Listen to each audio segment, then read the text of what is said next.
হিন্দু পাড়া বলে বাদ দিয়ে গেছি, ও মুসলমান পাড়াতে ছিল, হয় নাই কোনোদিন।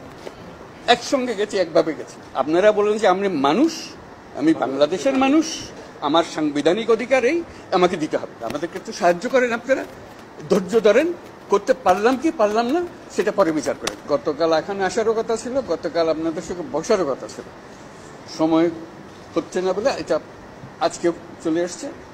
আজকে আরেক মিটিংয়ে এসেছি, সেই মিটিং দিয়ে বললাম যে এই কথা হচ্ছে কিন্তু কাজটা হচ্ছে না, আমরা এখনই যাব।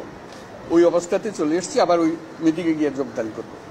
কাজে এই পরিস্থিতিতে আসার কারণটা হলো একটা বড় রকমের একটা বিভেদের আওয়াজ শুনছি, যেটা বিমানবন্দরে নেমে যেটা বললাম যে এমন বাংলাদেশ আমরা করতে চাচ্ছি যেটা আমরা এক পরিবার, এটি হলো মূল জিনিস।